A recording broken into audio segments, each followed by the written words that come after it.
This is Bharat FM. बजेगा भारत, झूमेगा भारत.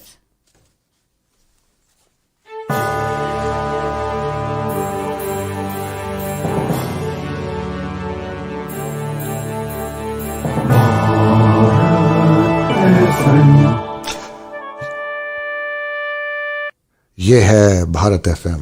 बजेगा भारत, झूमेगा भारत. दोस्तों नमस्कार, आदाब, सत श्री अकाल, वड़क्कम, welcome.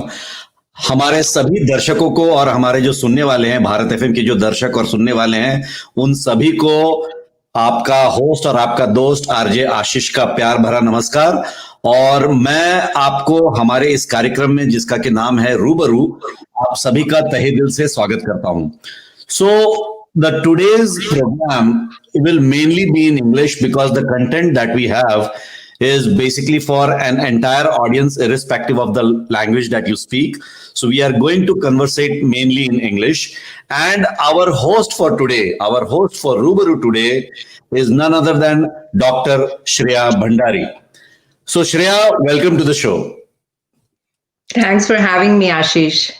So there is a lot you must have already on Facebook. You must have heard about or seen all the different work that she has done all her life, and what she means, what that work means to her, and what she means to the kind of work that she's doing. So we are in this next hour. We are going to talk about her journey and her passion. So please stay tuned in and enjoy the show. So Shreya, as we do in all our Rubarus, we basically start your journey right from the childhood. So tell us a little bit about your childhood days. Where were you born? Where were you raised? And what kind of childhood you had? So I was born in India, Bombay, and I still call it Bombay. Same here, right? For me to change it to Mumbai, because I grew up calling it Bombay, right? Right. So I am a Pakka Bombay girl. And my childhood was pretty, I would say, uneventful in that way. Is there anything that you would like to know specifically? Where in Bombay were you born? So I was born in Bhandup. And I went to school in the next suburb, which was in Mulund. Acha. Okay. So if people who have lived in Bombay will have perspective of what I'm talking about. It was a 5-minute train ride, but it took almost like 30 to 45 minutes to get to the school. Yeah. Okay. So how was your childhood? Like at school, what kind of kid you were? Like शरारत करती थी, चुपचाप बैठती थी, how? So I was a very self-driven kid, a lot into academics, always among the top 3, teacher's pet. And I tried a few extracurriculars for a couple of years, but it was always academics was my thing. And my parents didn't have to pressurize me to do things. I was so self-driven. So it used to be times where my parents would be like, you need to stop studying, So I was very, I would say, and I was a very hard worker, so I would build little by little and then kind of do things rather than doing things right before the exam or something like that. I also had a very, very close group of friends who are my rock. I mean, I'm still in touch with them today. And I have an older sister that we fought like, crazy. It's just been past few years that we have started kind of now getting along. And of course, very loving parents who let me explore the world as I wanted to, like really, So we were 2 daughters and they raised us like sons, So there was nothing that you cannot achieve. That's how they raised us. I can relate to your dad because you know that I have 2 daughters as well. Yes. So, and I can tell you, I would not have asked for anything else. Yes. Because 2 sisters, I think they make very good. Initially, झगड़े होते हैं, लेकिन मेरे ख्याल से जो मैंने bonding, the kind of bonding I see later, like while since now they are growing, I can already see that change right now. Yes. So I believe that's what it is with you and your sister. Yes. Yes, it keeps going and coming back, but ultimately the bond stays. I would say that. That is true. So tell me one thing. What did you dream of when you were a kid, and were you able to get to that dream? So I belonged to a family of doctors. My dad is a doctor, and my uncle, aunt, extended family, a lot of doctors. So there was this desire from a lot of family members that I would become a doctor, but I sucked at drawing diagrams. And that's a very, it's like a joke now, but I just sucked at it. And so I wasn't sure if that's, what I'm interested in. I also belong to a family where service, and when I say service, is like working in the community was valued. So my grandfather used to do a lot of social service, and when I say social service is like things that nobody else would want to do, he would do those things, not just donating money, so he would donate his labor too. So I don't think I dreamed of anything. I always wanted a career. I was very clear that I'm going to be a career woman and I'm going to be financially independent. So those were things very clear in my mind. Right. So, and then because of this service background, out of the blue, I started volunteering for an organization for street kids called Akanksha. And this was at what age? Sorry? This was at what age? This was when I was in my second year BCom. So I've kind of moved into college. And no extra credit, no money, nothing. I used to go from Handok to Mahalakshmi and work with the street kids. And because BCom keeper, I chose not to do CA. I just was like, this is not my cup of tea. I was not so good at math and numbers. So I used to do this work. So how did you go and work with the street kids? So I read about it in Education Times, and that there's this organization that works with street kids, and I wanted to explore it. And so I said, I told my parents, and they were pretty cool about it. I mean, so I used to go and used to work with them like once a week, 2 to 4 or something in the afternoon after college. And this was my like inner desire, if you will, and I did not even bother to take any certificate from them or any, like, I don't have any proof even to show that I did that work, which is, because it was nowadays it's like, oh, you put it on your resume, right? Oh, you show to the college, whatever, right? So that was not the focus at all at that time. And so while I was doing this, I have an uncle, my small mamaji, my mom's brother, who has been a very, very big influence on my life. My mom has 2 brothers. The older brother also has been a great influence, and the younger brother also has been a very great influence. So he told me, do you know there is a program and a course to do this kind of work? And I said, really? I mean, I did not know that social work was a profession. And so he said, yes. I said, do NGOs even do any work? Because I was also full of these myths, right? We are talking about late 90s, early 2000, right? So I was like, so he said, yes. And so he introduced me to the entrance exam for Tata Institute of Social Sciences. Which is in Anushakti Nagar, right? Yes, it's in Anushakti Nagar. And not many people, even from Bombay, know about it. That is true. I did. Yes, so you're one of the few, ones who know about it. So I took the entrance, and it is competitive. And, there are very few schools of social work in India. So there's Delhi School of Social Work, there's TIS, and I think there's one in the South too. So there are like very few. Mm-hmm. I got in. Now, I was a BCom graduate who is now getting into arts, for their master's. So right. It was a big change for me, a big, big change. Right. But that was my journey or entry into social work. I see. Okay. So you did your master's from TISS, right? Yes, I did my master's in social work from TIS. Yes. Okay. Where did you do your BCom from? BCom was Mulund College, Oh, NCC. schooling and BCom, everything was in Mulund only. Okay. Yeah, Pakka Mumbai. Yeah, Okay. yeah, Mumbai and Mulund. Yes. Okay. So, how was your life at TIS? Like, what do you remember about TIS that basically changed your attitude towards life? So I would, frankly speaking, this was an eye opener to me because this was the first time in my life I saw people from all over the country studying. So this has students from all over the country, including Northeast, and like I had read about these people or I had, seen them as strangers, but it was never that I had studied with this population, right? So it really opened it just widened my horizons. And I was like, just watch, like the first year, I was just observing it. Because if you come from a commerce background and you move into arts, it takes you a little bit a while to even understand what are these people talking about.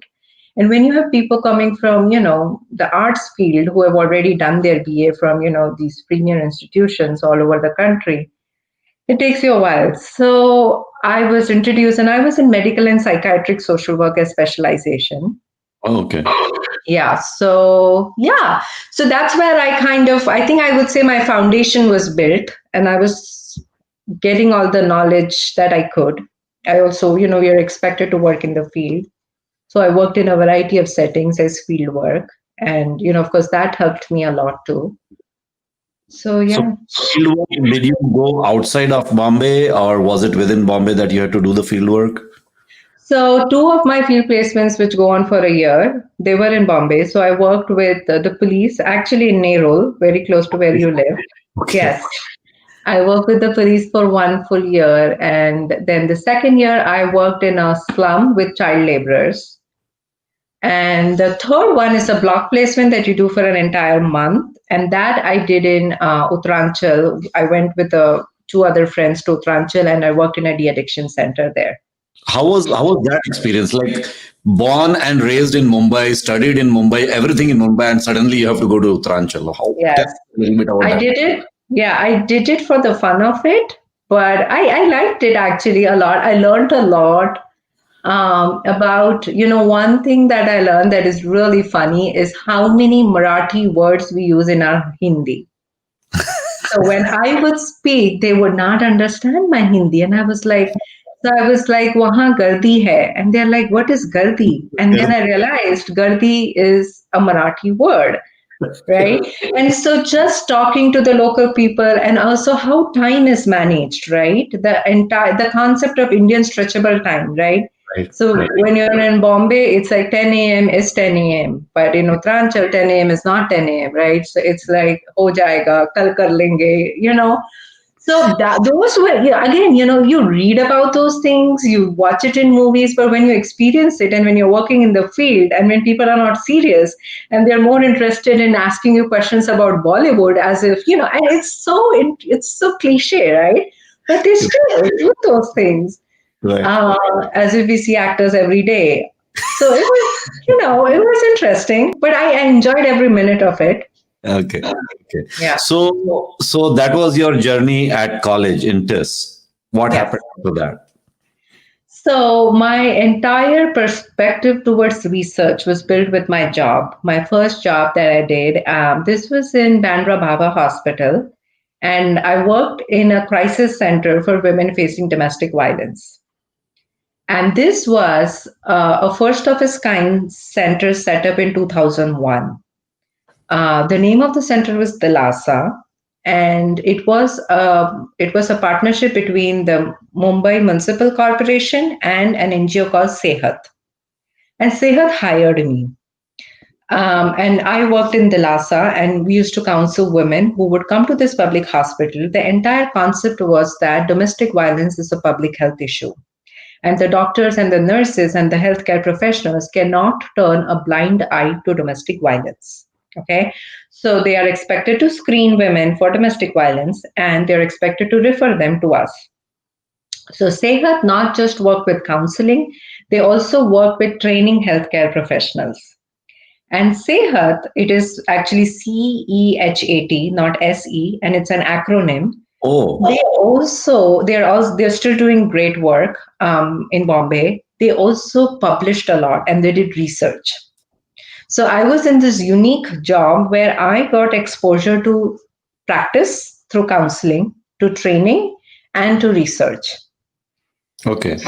And that's where I built my entire, I would say, a lot of people are not so comfortable using the term, but I would still use it. I would say the feminist perspective Okay. towards domestic violence. I understood what it is, that it's about power and control. It's about how much ever the woman does, she's still blamed, So a lot of things, again, I read about it in TIS, but I never understood those things till I started working here. Correct. So that was where my perspective was built. And then when I started working, I realized I cannot do this work. I was feeling burnt out in 2 years Okay. because in India, the resources are very limited. Good. You're dealing with the poorest of the poor. And you're talking about things that may or may not be possible. And so I decided I will stay in the field, but I need to move beyond working directly. I need to move into research. I need to move into training, education, something like that. Okay. So, and because Sehat was not just service, it was everything, I got exposed to that world, that there is research and this is what research means, So, yeah. So while you were talking about empowering women and women with domestic violence issues and all, are you aware of Sahas for Cause, which Yeah. is by Payal. Payal? Yeah, Okay. yeah. So Payal and I talk. Payal okay. and I talk. Yeah. I was about to say that if you guys are not talking, then we There will is a make. problem. Yeah. You need So to talk. the funny thing about Payal is when she moved to LA, around that time we became friends. It's so Okay. funny. Did not know her. We knew each other, but we didn't know each other. But very close to when she was moving to LA, we became friends. We started talking. If that makes sense. Yeah. And the funny thing is, she is from Karve Institute. She's an MSW from Karve. That's right. And so I was like, yeah, and I'm MSW from TIS. So anyway, so yeah, but yes, we talk and we are actually also thinking of writing together. So yeah, we are professionally connected. That is awesome because Payal has also come on this Rubaru show. So I don't know if you got a chance to look at that. And she was also amazing. She was talking about all the social causes as well. So, ठीक है, once you did your field work for 2 years and you decided you need to get into research. So I guess you went for a PhD. Yes. Where did you do that? Yes. So I went and told my parents, I want to go for a PhD. And they were like, I am 24, right? And you know what people are thinking, right? And we were like, you don't do PhD at this age, you get married at this age, right? But again, like I said, my parents were very, they were non-traditional, I would put it that way. And I said, I convinced my mom and I said, look, I'll do it in 3 years. And then my mom is doing the math. Okay, fine.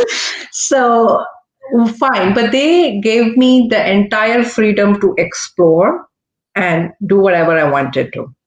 So it was very late. I think towards the end of first year, I realized I want to do a PhD. So I took my GRE and, the usual thing and applied in a few schools. And I landed up at University of Missouri.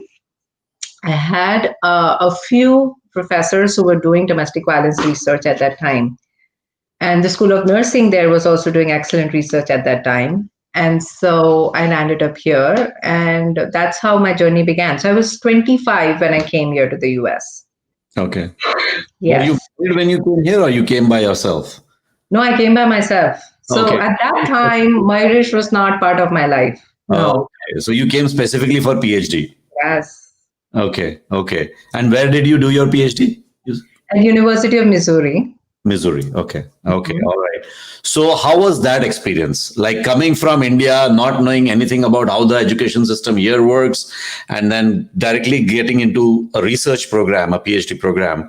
How was that journey or how was that experience? Initially, I called my mom and I said, I want to come back. And she said, if you come back, I'll marry you off.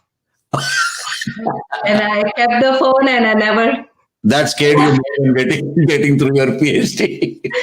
So I never called her back with that then. After that I was like, yeah, Okay, let me do my I'm PhD. just kidding. As usual, right? You were homesick. I had never lived out. Yeah, I had lived a very sheltered life, as you can see, right? And so when you're out on your own, people judge you on the basis of you, and you don't have those extra things around you. So it was very difficult in the beginning, but I survived. Like I said, even in India, I had friends. I made friends here. And then, luckily, in about a year and a half, the School of Nursing had this huge NIH grant, and that was entirely domestic violence. And they were doing work with Johns Hopkins. And Okay. I was like, I just grabbed that opportunity. And I got to work with a lot of, I would say, top people in the field. And in domestic violence research, the nursing research is the pioneer, actually. And so, I got to work with those, basically famous people in Johns Hopkins. That's where I learned what a randomized controlled trial is, how do you write grants, what is actually research. And we did, Missouri was the rural site for this study, and Baltimore was the urban site. And so I was completely involved in the entire process of the research, like data collection, analysis, training the nurses. I mean, you name it, I was there. So like I was in the heat of the things, when everything was happening. And that really trained me to do research. Okay. So that's what I did. And then I also did, after I graduated, I also did a year-long postdoc with them. And I got, some articles published and, so yeah. Okay. So how long was this, your journey of doing your research and everything, getting through all the field work and everything? That was about 5 years. So 4 years PhD, 1 year postdoc. Oh, wow. Okay. All right. Yes.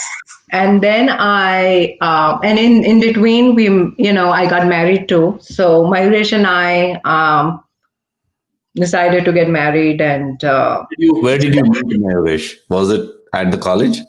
no, the funny thing is, Mayuresh and I are school friends, like school. Oh, Mulund. Yeah. Mulund ka rishta hai. Yes, Mulund ka rishta hai. Haan. Okay. But we never dated at that time. We dated pretty late, in life. And so we got married, I think, end of 2008. So, and then in a few months, I was anyways graduating. Okay. But Mayuresh was in India. He was based out of India. He never studied here. Okay. And I was already here. So for 2 years, we had a little bit of, because it was the peak of recession, and to get Mayuresh here was, Difficult. difficult and all of that. But then finally, we Things got work. it. Yeah. Okay. So how was that journey of getting married and then managing your passion as well? How easy or difficult was that? Marriage was not difficult. It's after you have kids, Right. if you will, right? So, and Mayuresh knew my work. I was very, and he always wanted a woman with a career. So I never had to explain anything to him in that way. Okay. But it was after I had kids, it was like, because see, my career was my first baby, right? Right. So to adjust my children into that was something that I worked on. But, everybody gets a hang of it. So, Right. So Yeah. I believe like over time you got used to with it and you Yeah. were able to manage it really well, I believe. Yeah. Okay. Yep. All right. So let's come back to your current situation right now, where you are and what do you do? Yes.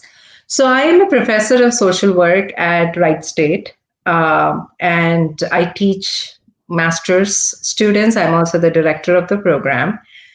And for the past 15 years, I have been doing research. And I was actually awarded a year-long sabbatical by Wright State for, my professional development, for my own, whatever I want to grow. So I am also a licensed social worker in the state of Ohio. So I figured, how about this, that I go back and practice. So I'll also tell you why I decided this. It was not out of the blue. When I moved to Ohio, I did my research with South Asian women.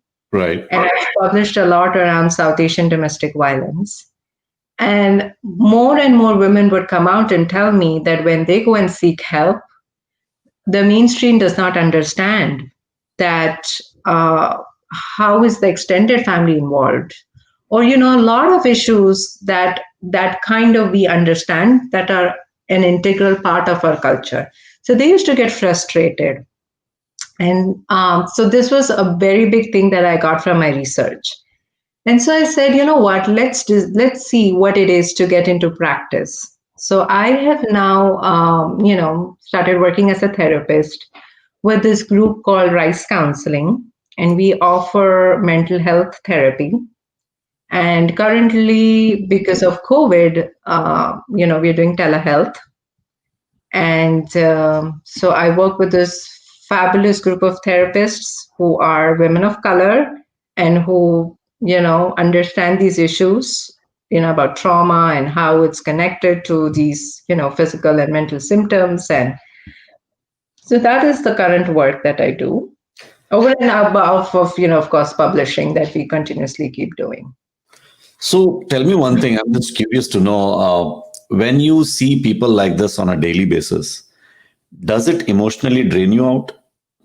So I was worried about that. Remember, I ran from India because of that, right?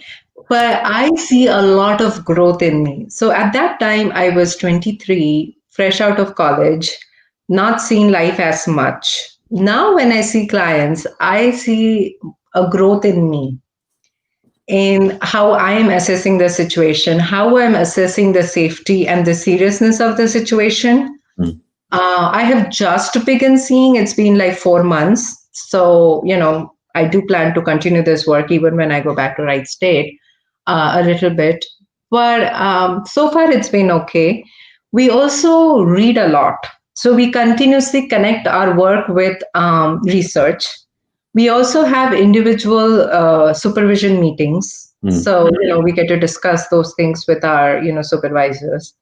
We also, on an ongoing basis, do trainings.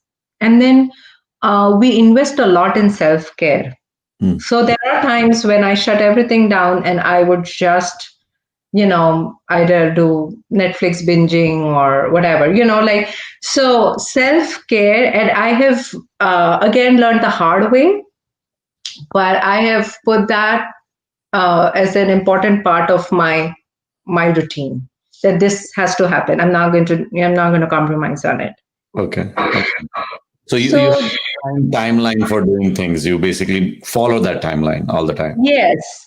Okay. And I don't take on more than what I can do, if that makes sense. Yes. I think the biggest self-care, and this is what I think I talk to a lot of my clients also, is setting boundaries. That, you set your boundaries and you do things that you can do, and you don't overcommit, because you cannot be everywhere.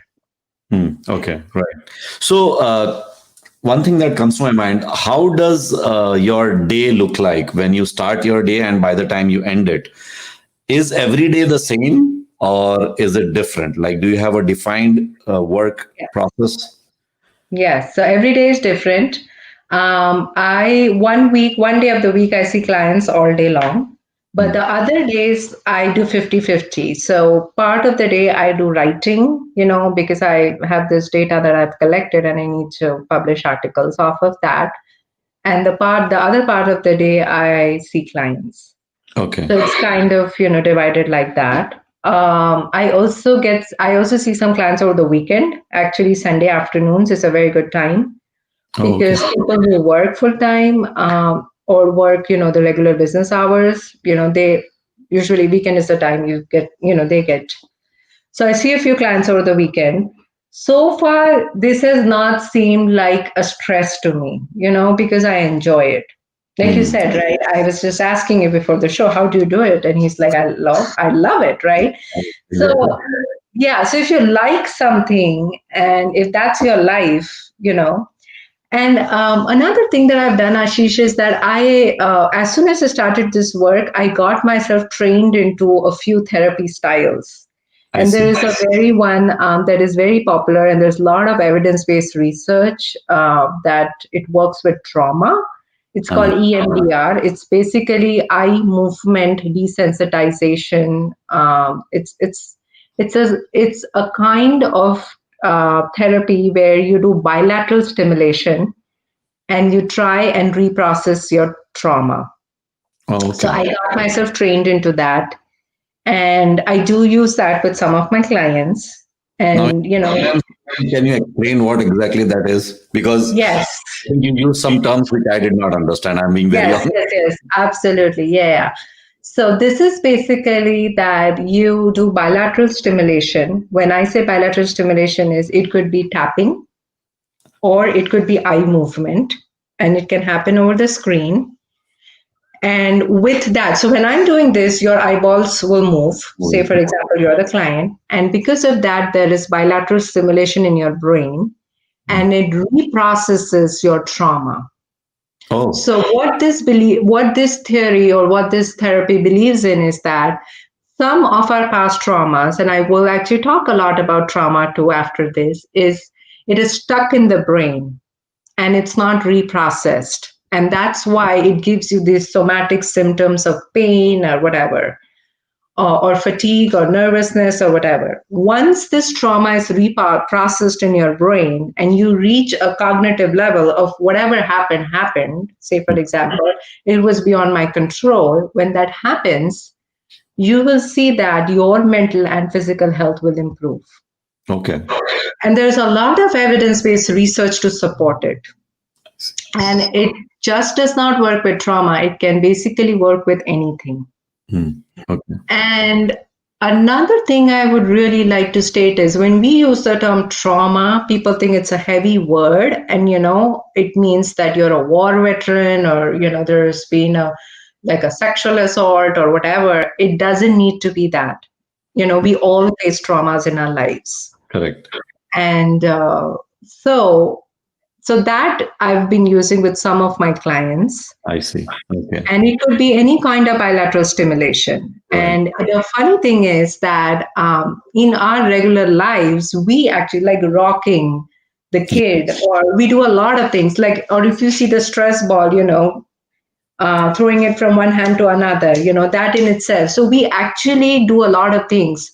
What this therapy does is that it deliberately makes you do that and then think about things and think about what you believe about yourself. So it's an entire process that you have to be trained in that to be able to do that.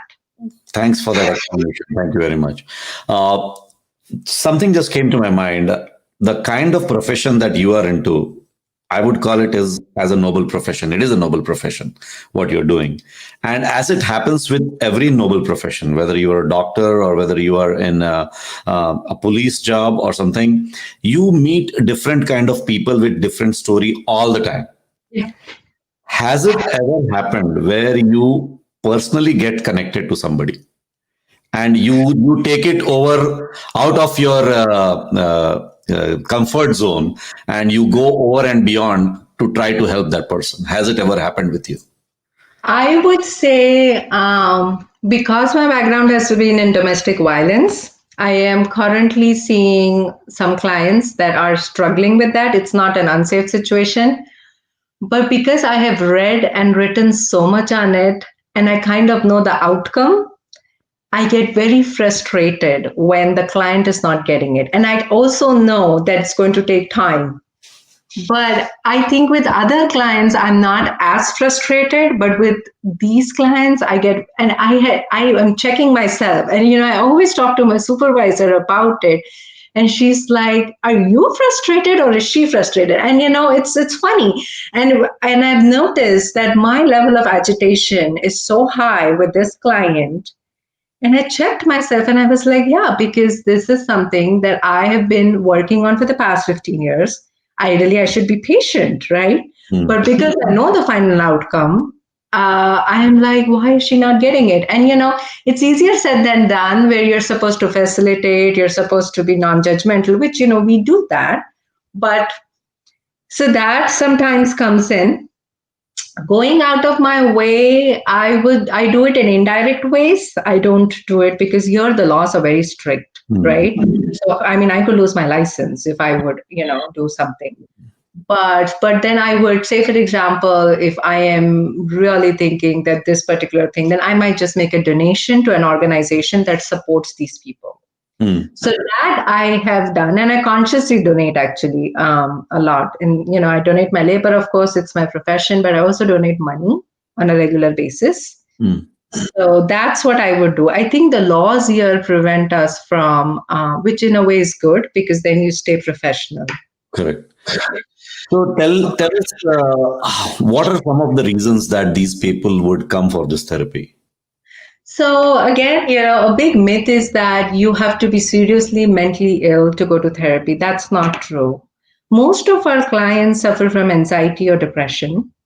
They might be seeming to be high functioning individuals in society where nobody would even have any clue that they have these symptoms going on within them. So a lot of them come for accountability, validation, a space where they can express themselves, where they're not judged for what they say. It's not a two-way thing. So if you talk to a friend, you have to listen to the friend's sob story too, right? So we are not friends. We are also able to give them, we do some problem solving. I do a lot of mindfulness work also. So, like focusing on breathing, focusing on, basically we do a lot of breathing stuff too. And I try to put that in their, daily routine. So I would say anxiety and depression are two main things why people come. And we are not available 24/7. So we are not on call or anything. We don't prescribe medication. So like I said, most of them would, just want that extra help to discuss their issues, work related, relationship related stuff. Okay. So about the South Asians, why is the rate of utilization of mental health services so low among the South Asians? So again, we are more of a collectivist culture. We believe in social support, interdependence, right? We take help from each other. And as a result of that, we try to solve things within. But then when people come here, you've left your social support. It takes a while to build that. Mental health is also, there is lack of awareness. People still stigmatize it. And so now you've left your support system back. You're here all by yourself. You're dealing with multiple levels of trauma, if you will, living as a person of color, the way the society treats you with all the hatred that's spread around us. And then you're juggling with your life as an immigrant at home, you're living in this world. So there are a lot of issues, but then you're not trained to talk about it, or you're not even told that you can talk about it outside your house because it is stigmatized. People might treat me crazy, or, I don't think it's so bad. And, I don't think I can spend so much money and time on this. I already know this, so there is a lot of this, that, and there is a lot of stigma around this. And that is the reason we see that a lot of people suffer. And then, of course, the second generation, right, the intergenerational issues where the kid thinks they're American, but the parents think that, you're Indian. And so those conflicts. So I would say the main reason is stigma. The other reason is the social support comes with a double-edged sword, right? You get support from people, they'll also judge you. And they'll judge on the basis of what they know. And so sometimes that does more harm than good because that's the time you don't want to hear that. But they'll tell you because you knocked on their door, right? So that is one big reason. But I think there is awareness building. In fact, this past June, just 3 months ago, there is a directory that has opened up. It's a paid service called SouthAsianTherapist.org. And if you're a therapist anywhere in the world and you're of South Asian origin, you can advertise. Oh, okay. And people have been, you can advertise that you're a therapist, and then if you are like in Australia, New Zealand, India, Canada, wherever you are, if you want to find a therapist near your home or somebody who's licensed in your state or whatever, you can find it from that directory. Okay. And so that has been a very big, I think, first step.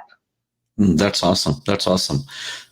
So, another question that just came to my mind while you were talking: who is eligible for this therapy? What is the eligibility of this therapy? So it depends on the practice, like any other practice. Our practice specifically, we take all kinds of insurance. So we take United, Aetna, Anthem, whatever. We also do Medicaid. Oh, okay. So, most, and then the insurance plans are different, of course. So sometimes they pay part of it, sometimes you have to meet the deductible. But I would say anybody is, they will diagnose you because that's what the insurance company wants you to, wants you to. If I just walk in and I say I need this therapy, I don't think they're going to just go ahead with that, right? Exactly. Yeah. And of course, there has to be something that, you are doing that is, so you fill out a lot of questions, right? So is your daily functioning affected? Are you so nervous all the time, or you're constantly worrying, or you have these obsessive thoughts in your mind that you're not able to break? And then of course, the extreme would be, have you thought of hurting yourself? Have you had thoughts of hurting other people? And, there are clients that have come and told me those things. And then, we've done whatever is needed, gone to the next step and, put them on medication, got their thoughts in control, stabilized them, and then, talk to them. Okay. So, so there's a wide variety. Or, you're dealing with loss of a loved one. And this pandemic has actually created this mental health crisis like never before. We are all so used to, having the social interaction that has stopped. You're stuck at home. I think here in the Midwest, because of so much space, we can get out. But imagine in big cities, in countries like India, so people are really suffering. And you must be in your numbers, right? In your data that it's going up, right? It is. Our practice has just shot up. I mean, my boss has now, I think, hired like 8 or 9 people under her. Like, it's just, yeah. Oh, wow. The phones don't stop ringing. Yeah. That's sad to hear. Anyways, so the next thing that I was going to ask you, what if I don't have insurance? How expensive is this? Yes, that might be an issue. Because then you pay from your pocket. And then if you cannot afford, because a session may cost, over $100. So that probably is an issue if you cannot afford. However, in our practice, we do work out a rate, a very, very reasonable rate, actually. Like, I think we go down much less than half also. Yeah. Okay. So it's worth checking out even if you don't have an insurance. Yes, it's worth checking out. And then if you don't have insurance I think the folks who are undocumented, they may have other services. At least for our practice, the most we go is up to Medicaid. And I think Medicaid is, for the poor people. And so we are mostly able to cover almost all of them other than the undocumented folks, I would say. Right. Okay. Now, tell us a little bit about what do you mean by trauma-focused care? What does that mean? Yeah. So like I said, trauma doesn't necessarily need to be anything big. It could be any event in your life that has been distressing to you, right? So the work that I do, I am very, very, I kind of assume that this unhealed trauma is playing a major role in what you're experiencing. So we need to heal that trauma. And only when that trauma that is stuck, of course, there are other things and we talk about those things and we work on those things. But unless that unhealed trauma is reprocessed and, brought to a logical conclusion in your brain, you're going to be stuck. I see. Okay. And so we proactively work on that. Like we do the greater emphasis and action is on that. And that's where I got trained into EMDR, the bilateral stimulation thing that I was talking about. Mm. There's a lot of literature to support that it works. Okay, So, I see. yeah. So, you just mentioned about the difficult times that we are in right now because of the pandemic. Uh, and as you mentioned, there is a mental health crisis all over the world. What would you recommend that people can do in these difficult times? So and this is what I have also started doing. Well, I try. I'm not successful every single time, but I would say there's a lot of information overload these days, and we are overwhelmed and overloaded with information on the internet, on the phone, everywhere, right? So I would say switch off. And if things affect you, it's okay to not be a part of it. Like you don't have to answer every text. You don't have to answer every message and not be, active on every group. Mm. You don't have to. If it affects you, right? Everybody's different. Some people think it's fun. So I would say limiting social media or limiting this internet exchange, doing deliberate self care. What self care looks like me may not look the same for you. So, it does not mean doing a bubble bath. What I'm trying to say is deliberately make those changes in your life for you to feel relaxed. So, for example, I have actually, for the past 4 months or so, I started doing yoga. My mom actually is a yoga instructor. And so she teaches us over the internet, and so I have, come what may, at least 3 times a week I do that. So like I said, it's different for everybody. Right. And then of course, stay focused and do the best you can. I would also recommend lower your expectations, just because everybody is trying their best. Yeah. Mm. So, and it gets difficult when you have to perform at job and stuff. But I mean, just with remote teaching, with everything going on Zoom, like lower your expectations so that you are at peace, so Mm. that this time passes. I would suggest these 3 things. Okay. Okay. Thank you. Thank you very much on that information. That really helps. So, where exactly can people go when if they need such kind of a session, the therapy session that you are talking about? So I work for Rice Counseling. And so it's RISE, Rice Counseling, and they're based out of Centerville, Ohio, which is like a 30-minute drive from Mason. But currently, everything is telehealth. Mm. So you can be anywhere in Ohio. We are licensed only in the state of Ohio. Only the state Yes, of okay. yes, yes. But if you are outside of Ohio, you can do 2 things. One is you can check out southasiantherapist.org to see if there is if you would like, you don't have to. If you would like a South Asian therapist, that could be one avenue.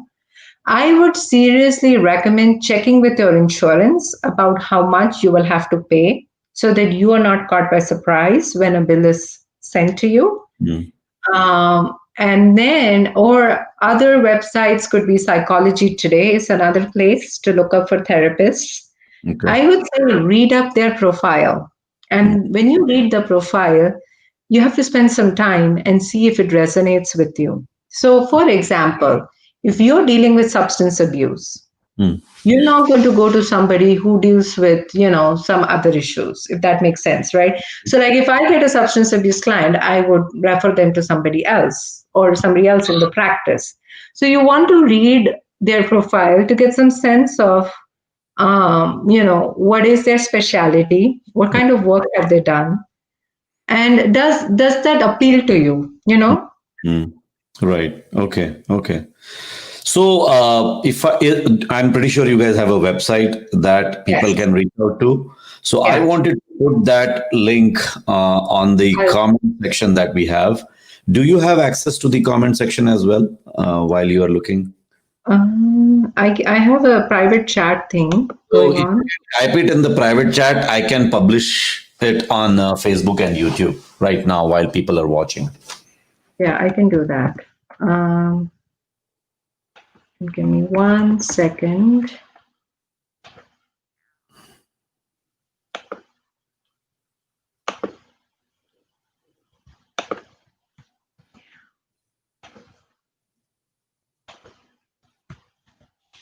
Yeah.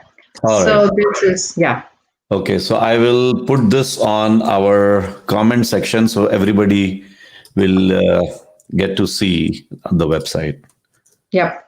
And then if you go to the link, you can see our team, and then you can click on whoever. You can, when you click on our team, you can read their profile, and then you can decide for yourself. Okay. Yeah. All right. Well, we are almost coming to the end of the hour. We have few minutes. So before we end our show, final few minutes, final few words that you would like to let our audience know and educate and help them understand about this session. So mainly, like I said, I would say a big message I would like to, send is that do not stigmatize mental health. Just like you would go to a doctor if you would have a cold or a fever, it's the same thing.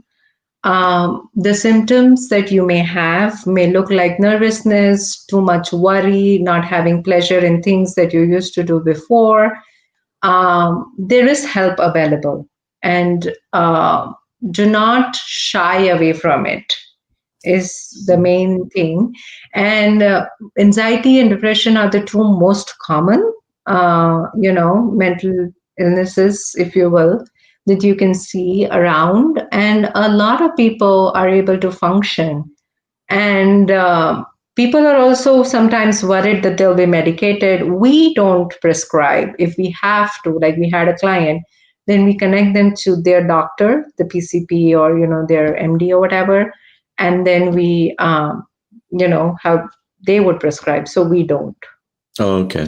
So, and then you sometimes need that extra help, and it's okay. Right. So while you were talking, one more question that came to my mind. Sure. You mentioned that do not stigmatize, but unfortunately, that's a common human behavior to first think about social stigma before approaching for help. How do they overcome that? First of all, how would you even know that you need help? And then once you realize that you need help, because of the social stigma, you might not come forward. How do you overcome all this? And that is where the laws in this country are very strict. So we don't have license in India, and here we do, right? So even when I do telehealth, it's entirely HIPAA compliant. Of course. And when I say HIPAA compliant, right? So, and it's confidential, right? So if you are seeking services, for example, or if, nobody else other than you would know. Okay. So so you have to now only take care of what you're feeling inside, and you don't have to worry about answering anybody else. And anything that you share is going to remain confidential. Okay. So that in itself is a big relief, right? Because when you talk to people in your community, you're not sure who they are going to talk to. Right. Right? Agree. And that's number one thing that gives you some relief, that whatever I speak, I'm not going to be judged, and it's going to remain confidential. So now you're just battling within yourself and trying to come out.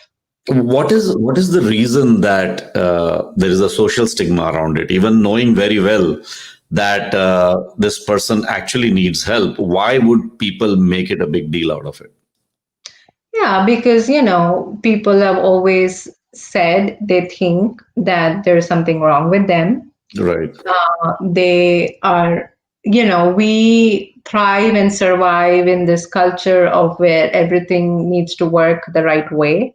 We are the perfect model minority. That's a very loaded term, right? And so anybody who doesn't fit in the box should be made fun of or put down, right? And so, there is so many, we have school counselors, right? But then in spite of that, there are so many teenagers struggling, with the way they're viewed as, and, if they don't fit in the box, right? Then how they're made fun of and what that does to them, right? So, that's where the stigma and, all of that comes from. Okay. Well, I think we have come to the end of our show. And thank you very much once again, Shreya, for sharing all the knowledge and all the wisdom that you shared with our listeners and our viewers. And I've already put the website link on our Facebook and YouTube page. So Hopefully people don't need this, but if you do need help, please do not hesitate and reach out for help, because help is there. Just realize that the help is there. There are a lot of people in this world who are ready to help you out. So please reach out to them, and hopefully things will work out for you. So with that, we come to an end of the show. Thank you very much, Shreya. Thank you very much for coming. Okay. Thank you, Ashish. I really appreciate this. Thanks. All right. Bye. This is Bharat FM. बजेगा भारत झूमेगा भारत.